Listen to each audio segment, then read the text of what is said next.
questão da inconstitucionalidade superveniente do título executivo é quando temos uma sentença transitada em julgada e, após o trânsito em julgado, ocorre um julgamento do STF a respeito da inconstitucionalidade. A diferença inicial que eu faço, a primeira distinção que eu faço é a diferença de inexigibilidade e de perda da exigibilidade do título. Essa sentença, ela era exigível.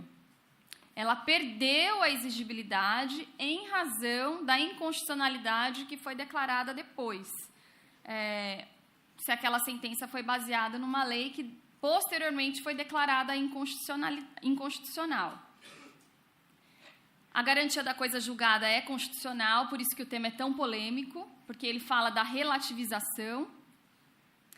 E essa sentença, então, revestida da coisa julgada por colidir com a Constituição Federal, mesmo que muito tempo depois dela ter transitado em julgado, isso pode acarretar a perda da exigibilidade desse título executivo judicial. Vários doutrinadores se debruçaram sobre o assunto, e eu destaquei aqui a opinião de dois doutrinadores, o Dinamarco, que defende a necessidade de se relativizar a coisa julgada, em especial quando o vício é de inconstitucionalidade superveniente. E Humberto Teodoro Júnior, que também defende que se a lei que serviu de fundamento à sentença, posteriormente ela foi declarada inconstitucional pelo Supremo Tribunal Federal, o referido título executivo judicial não tem força para se manter. Então, dois doutrinadores a favor da relativização da coisa julgada. O Supremo Tribunal Federal, ele tem precedentes no sentido de que, se aquela sentença já transitou em julgado, o fato do Supremo Tribunal Federal ter declarado a inconstitucionalidade não desfaz a sentença, essa sentença não é declarada inexistente de plano. É necessário que, se ainda não houve o trânsito em julgado, que se mova um recurso alegando essa inconstitucionalidade, né, esse julgamento de inconstitucionalidade, e se já houve trânsito em julgado, é necessário entrar com ação rescisória, e a opinião do Supremo Tribunal Federal é de que o prazo para rescisória, pelo menos era a opinião, né, antes do novo CPC entrar em vigor, é de que o prazo para rescisória é de 2 anos a contar do trânsito em julgado da decisão que se pretende rescindir.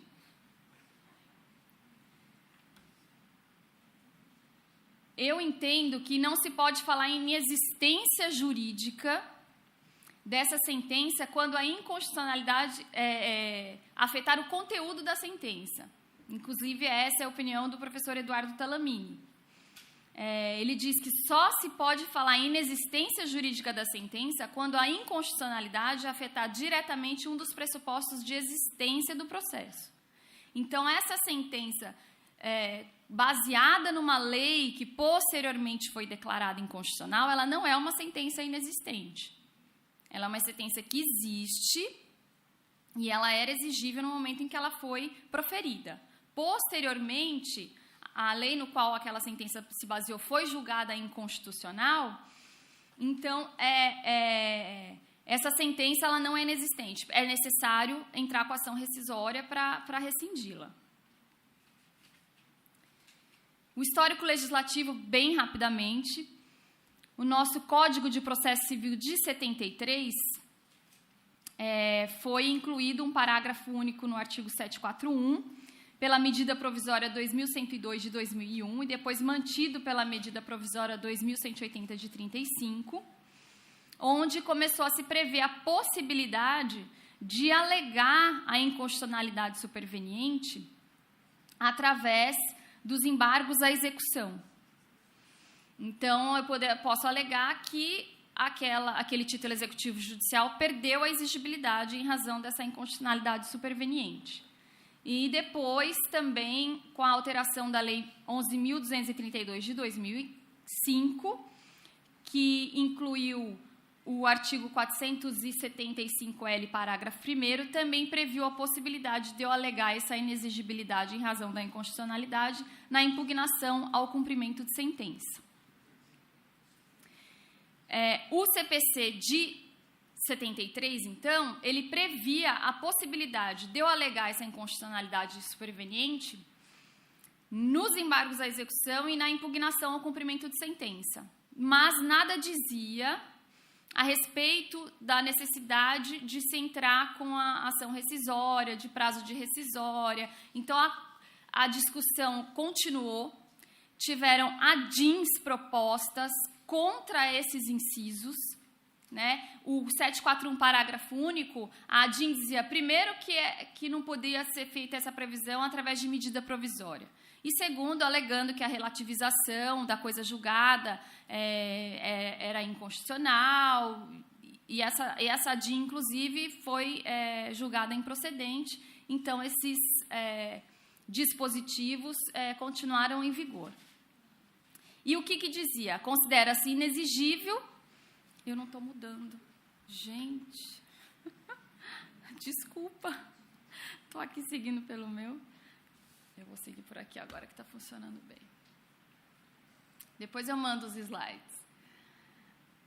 Então, o que dizia, né, o CPC de 73? Considera-se inexigível o título judicial fundado em lei ou ato normativo declarados inconstitucionais pelo Supremo Tribunal Federal ou em aplicação a interpretações tidas por incompatíveis com a Constituição Federal. Essa era a previsão que nós tínhamos. Agora, com o novo Código de Processo Civil, o artigo 525, parágrafo 12º, ele prevê que para o efeito do disposto no inciso 3, esse artigo 525, ele fala das matérias que podem ser alegadas na impugnação de sentença. O inciso 3 fala que eu posso alegar na impugnação a inexigibilidade do título executivo, que eu falo, né, na verdade, é perda da exigibilidade. E essa inexigibilidade eu posso alegar quando a obrigação reconhecida no título executivo ela foi fundada em lei ou ato normativo considerado inconstitucional pelo Supremo Tribunal Federal ou fundado em aplicação ou interpretação da lei ou do ato normativo tido pelo Supremo Tribunal Federal como incompatível com a Constituição Federal, em controle de constitucionalidade concentrado ou difuso.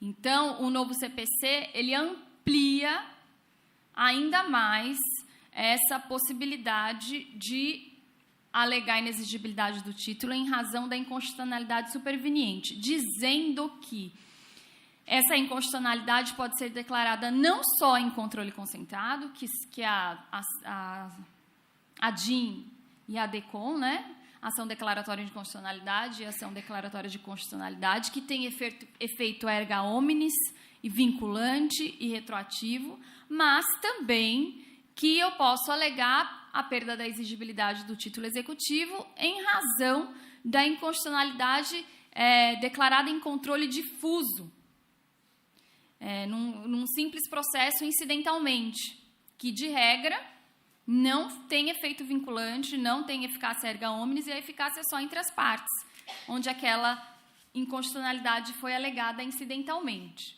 Então, essa é a primeira polêmica que se levanta. Será que é possível, então, qualquer declaração incidental de inconstitucionalidade em qualquer processo, sem eficácia vinculante, sem efeito erga omnes, eu poder alegar depois, lá na impugnação da sentença, a perda da exigibilidade daquele título executivo judicial? Então, essa é a primeira questão que se coloca. O parágrafo 5º do artigo 535 do novo CPC também prevê a mesma possibilidade do 525, tá? Eu vou passar, que é a mesma previsão, só que prevê na impugnação de sentença contra a fazenda pública.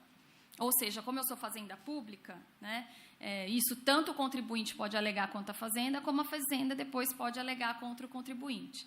Que nós temos várias questões aí de inconstitucionalidade superveniente, porque o Supremo demora para decidir a respeito de determinadas questões a respeito da inconstitucionalidade. Tanto demora, né, que nós temos aí a discussão da base de cálculo do PIS e da COFINS, se o ICMS inclui na base de cálculo, ou se ele não inclui, uma discussão que vinha há mais de 20 anos, né, no Judiciário.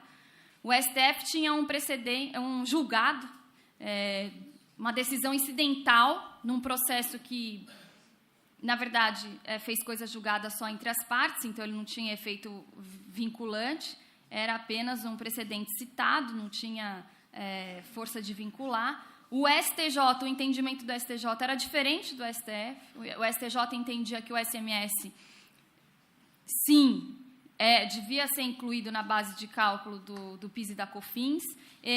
O STJ, então, entendia que era constitucional, né, essa previsão. E recentemente, na semana passada, o STF proferiu decisão no recurso extraordinário 574706, que está sendo alvo de inúmeros artigos publicados no Conjur, no Migalhas, no Jota, a respeito desse julgado, tendo em vista o impacto financeiro que isso traz. Então, o STF decidiu agora que o ICMS não deve ser incluído na base de cálculo da PIS e da COFINS. Tinham 10 mil processos suspensos aguardando esse julgamento desse recurso extraordinário e o STF não modulou a sua decisão. Agora, a briga da Procuradoria da Fazenda necessária é para que haja modulação, que é essa discussão que nós vamos ter.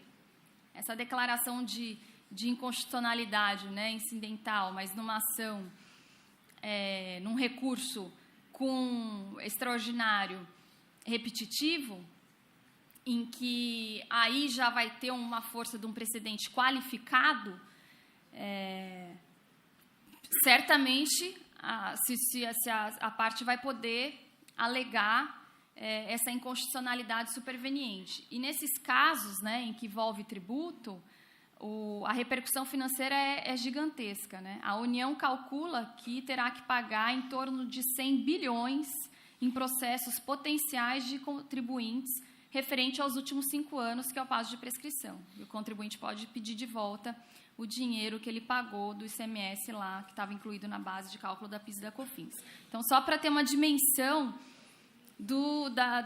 das consequências, né, dessa declaração de inconstitucionalidade posterior. E a importância do plenário do STF poder modular os efeitos da declaração de constitucionalidade. Que se o STF modula os efeitos, já metade dos nossos problemas estão resolvidos. A briga aqui da PFN, nesse caso, é para interpor embargos de declaração, dizendo que o Supremo não apreciou o pedido de modulação, e a Procuradoria da Fazenda pede a modulação para que essa decisão só seja aplicável a partir de 2018. Ou seja, o que já foi pago, já foi pago. Né? Essa é a briga da Procuradoria e os contribuintes vão dizer de modo diferente, mas eu até indico a leitura de um artigo no Jota, de uma tributarista, professora da FGV, onde ela fala que é preciso analisar com muita calma nessa hora, porque o impacto financeiro é muito grande, e se o fisco tiver que devolver todo esse dinheiro, depois ele tem que arrecadar de uma outra maneira. Então, é aquele negócio, se correr o bicho pega. Então, a gente não tem muito como fugir, né? Fala-se em reforma previdenciária, em aumento da carga tributária. Então, é aquela questão que ela mesma coloca, ela defende o contribuinte. Será que essa foi a melhor opção? Enfim, só colocando a discussão.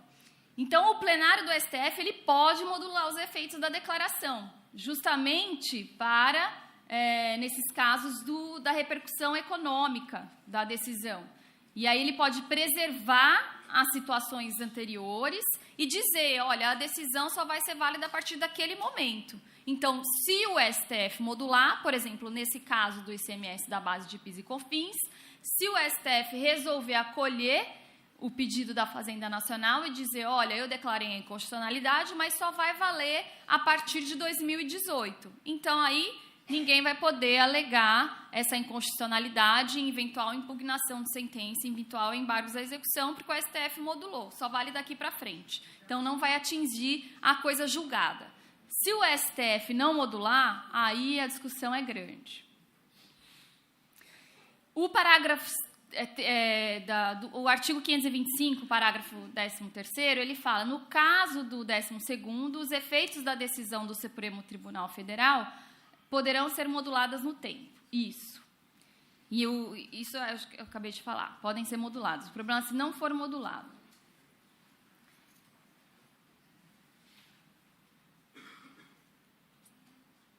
Aqui a questão, está meio fora de ordem os slides, aqui a questão se a declaração é feita incidentemente, não é feita, né, através de ação declaratória de inconstitucionalidade, mas tem a ver com esse exemplo que eu dei também.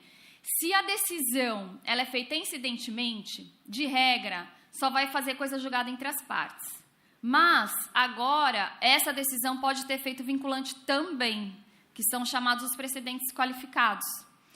Se a declaração de inconstitucionalidade foi feita incidentemente, mas ela foi feita num acórdão proferido em recurso extraordinário ou especial repetitivo,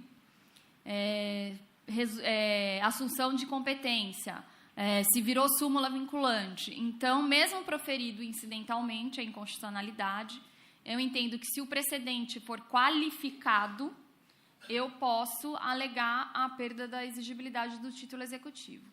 Se o precedente não for qualificado, eu entendo que eu não posso alegar a perda da exigibilidade com base em qualquer declaração incidental de inconstitucionalidade, a não ser que o Senado Federal suspenda a exigibilidade da lei. Então, não é qualquer declaração incidental de inconstitucionalidade, aí já é a minha posição.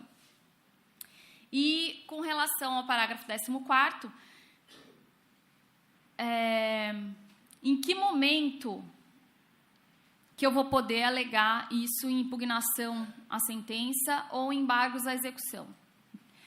Se a declaração de inconstitucionalidade ela foi anterior ao trânsito em julgado da decisão exequenda, ou seja, antes da formação daquele título executivo judicial, eu posso declarar, porque aí não ocorreu a perda da exigibilidade. Quando a sentença foi proferida, já existia esse vício de inexigibilidade, porque já era baseado numa lei que já tinha declaração de inconstitucionalidade.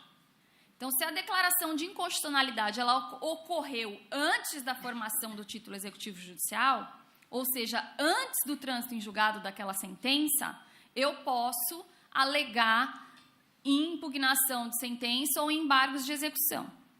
Agora, se a declaração de inconstitucionalidade do Supremo Tribunal Federal ela ocorreu após o trânsito em julgado da decisão exequenda, após o trânsito em julgado daquela sentença, aí eu não posso simplesmente alegar em impugnação ao cumprimento e embargos à execução. Eu tenho que entrar com ação rescisória. E é isso que diz o novo CPC.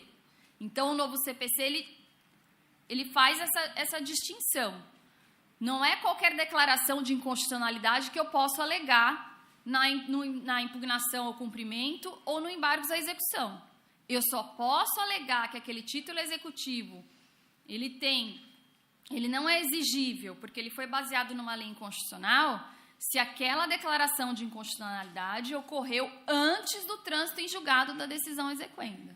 Se o trânsito em julgado ocorreu após, o Código fala, tem que entrar com ação rescisória. E qual o prazo para rescisória? Esse que é outra grande questão que o novo CPC traz.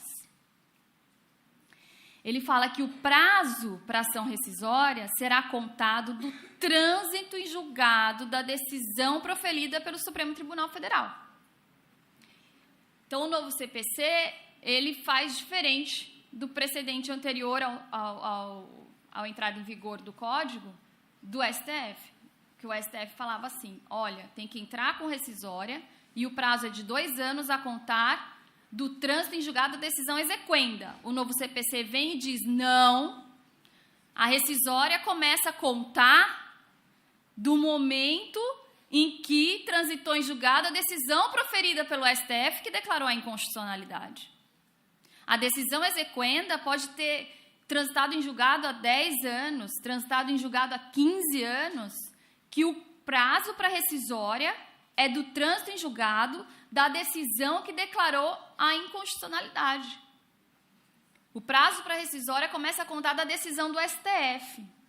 E isso tem sido alvo de muita crítica da doutrina, porque diz, então, a segurança jurídica está instalada, porque a qualquer momento pode aparecer uma decisão do Supremo Tribunal Federal declarando a inconstitucionalidade de uma lei, e essa inconstitucionalidade atingir sentenças que já foram proferidas há 10 anos, há 15 anos, há 20 anos. E o Código não fala nada. Ele fala só o termo inicial, que é a contar da decisão do STF. Alguns doutrinadores dizem que é inconstitucional isso, que isso acaba com a coisa julgada, não é relativização, seria assim uma implosão da coisa julgada, como...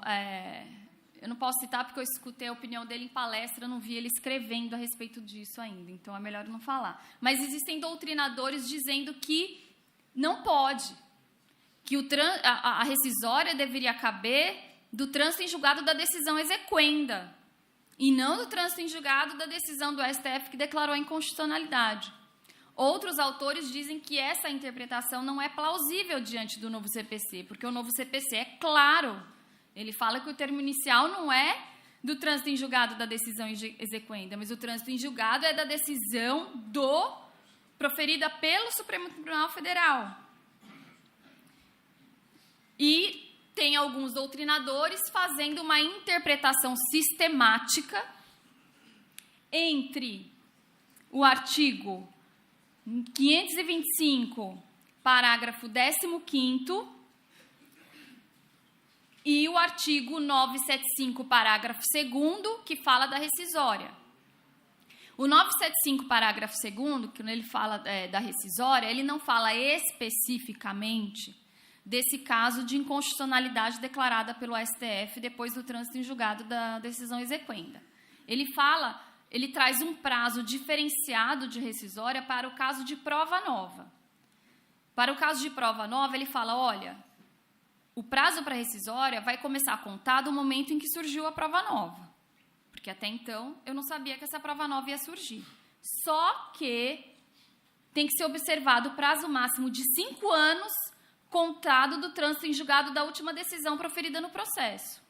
Então, se eu tenho uma decisão transitada em julgado há 10 anos, mesmo que surgiu uma prova nova, depois eu não vou declarar essa decisão inconstitucional.